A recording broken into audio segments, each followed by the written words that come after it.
he brought up the Wayfair thing and the adrenochrome thing. Yeah. What are your thoughts on that? So Wayfair, not true. Never happened. Started in like a subthread of Reddit, where most of the things of the world start. How do you know it's not true though? Like, why? Give us some details. One, we traced it all the way back. Two, it was a pricing algorithm issue, right? Like as an example, my Coinbase account the other day said that my account was worth like $31 million. Nice. Right? Hey, thanks a lot, Coinbase, for that. Did it rename your account the name of a girl who went missing 6 weeks ago? And how much was in your account, for the record? Not 31 million. Okay. You must work for my ex-wife. Yeah. Not your little black book. Not buddy. 31 million. Okay. The point is, yeah. So like you're saying Wayfair was fake, though. Yeah, we actually placed orders. Like anytime there's one of these conspiracy theories, we actually will go through and like actually go through the process. So you've like, eaten at Planet Pizza and everything. Let's figure out what's going on. Wayfair, child sex trafficking, fake. Totally fake. Adrenochrome, totally fake.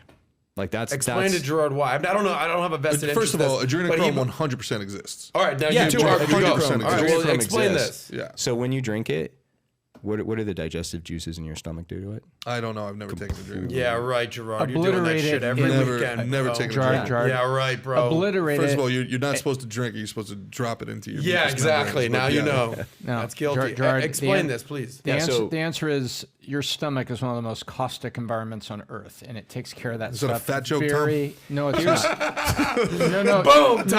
Not your Tom, stomach. drop the mic. No. The typical human stomach is one of the most caustic environments on Earth, if you know anything about it. What is caustic? And so anything that goes in your stomach gets broken down rather rapidly. Here's what's happening with conspiracy theories. The human trafficking in America, right? Like on here, it says, Pennsylvania is among the top human trafficking states in the country. They all are. Human trafficking is highly, highly transitory. Highly transitory. And because of COVID, a lot of human trafficking has actually shifted online. Mm-hmm. Why do you think that there has been such an explosion of OnlyFans? Mm-hmm. Right? Human traffickers are putting their girls, right? It's a business to them. They got to scale that business. You have an unlimited, right? We'll ask the PhD in the room. What happens when you have an absolutely unlimited supply? Because vulnerable people are the supply. Mm-hmm. Right. And you have a limited demand. Because again, like not everybody is like trying to find, young children to have sex with or even look at.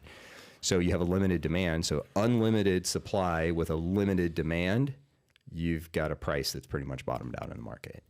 And so human traffickers have to do business at scale.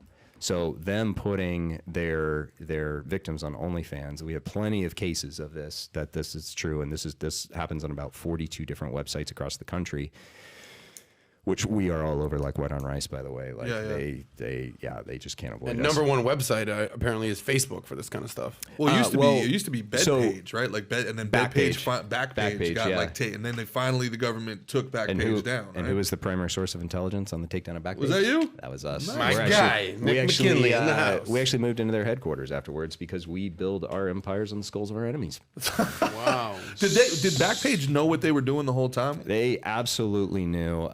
And the way I know this is, again, we their argument was they were going to be Craigslist, right? They were like a Craigslist competitor. We traced this stuff out. We actually posted we posted an ad for a 16-year-old girl, and we've got this all on film, on camera. Posted an ad for a 16-year-old girl on Backpage.com, and it went live minutes later with the age changed to 18. No. Be quiet. No. They actually automated that piece. That's how in depth they were. But that's also why they were charged with human trafficking. Wow. Why they all pled guilty, right? The only two left are the owners. They're super old and really bad health, and so they're just riding it out. But the point here is that the major majority of human trafficking in the United States, right? We all want to look at the Epsteins, right? But let's break down the Epstein case. All that was what happens every single day, probably within 5 miles of this building right here, in almost every major metropolitan area in the country and increasingly smaller towns, that same playbook, that exact same playbook. Not on that level, but the exact same playbook, right? You find somebody who's vulnerable, right? Young teenage girl, most vulnerable people in the world. You start manipulating them.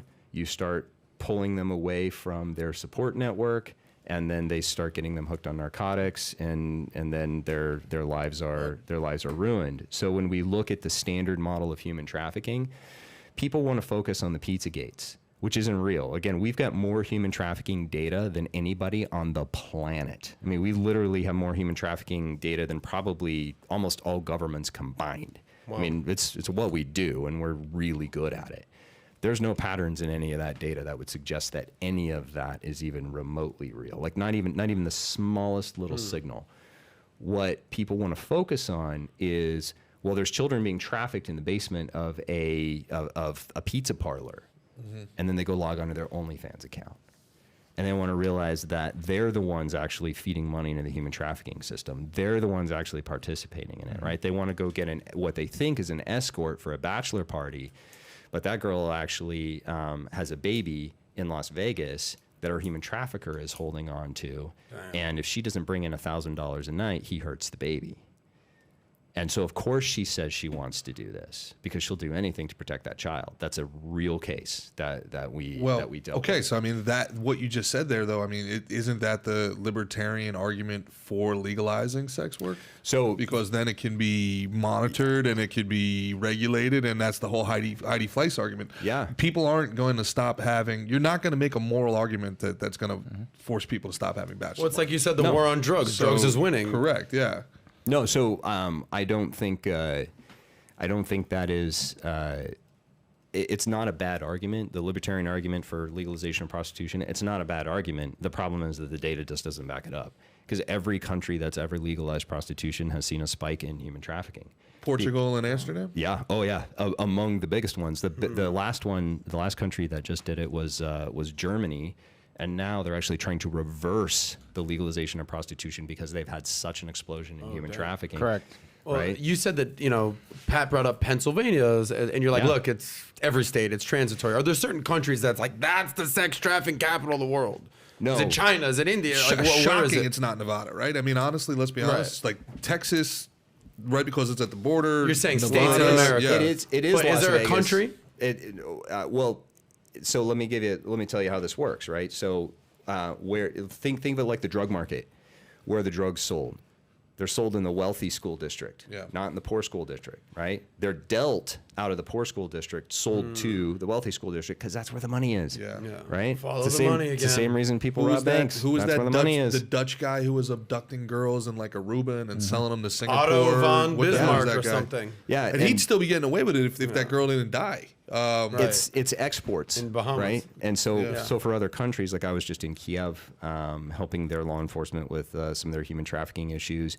All the human trafficking that's happening over there is primarily exported out to other countries, to wealthy Western European countries and Americans, right? And actually a lot of Chinese increasingly.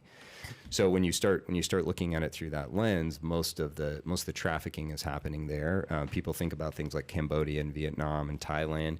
There's a lot of cultural trafficking that's happening there. So you actually have parents are trafficking their children. That happens a lot in the United States as well.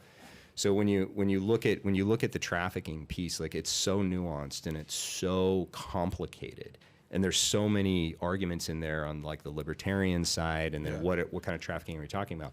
Predominant form of trafficking in the world is labor trafficking. Right? That's actually the predominant form, even here in the United States. I mean, slavery's been pretty popular for a couple thousand years. Yeah. So we tend to look at we tend to focus on the commercial sex side, but there's labor trafficking, there's organ trafficking, babies being grown in a country I was just in, specifically to harvest their organs.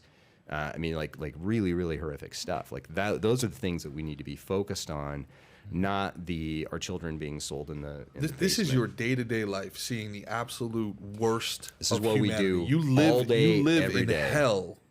10 hours, 12 hours a day, every day. How do you not go? 24/7. Like how do you 16. not go crazy? Yeah. Man? Like, how do you not lose your mind? I mean, so this isn't my first rodeo at this. I mean, my entire career was counter narcotics and counterterrorism. So I mean, I've seen some pretty horrific stuff. I've got 30 short tour combat deployments, and you freaking pick the stand I've fought there. So this is just the way that God made me. And it's not me. I mean, I'm lucky enough that I get to be the point man on all of this, but I have a team that is absolutely world class. So if you enjoyed this little short segment from the podcast that we did, here's another short segment to watch. Or if you want to see the entire podcast, click over here. Take care, everybody. Bye-bye.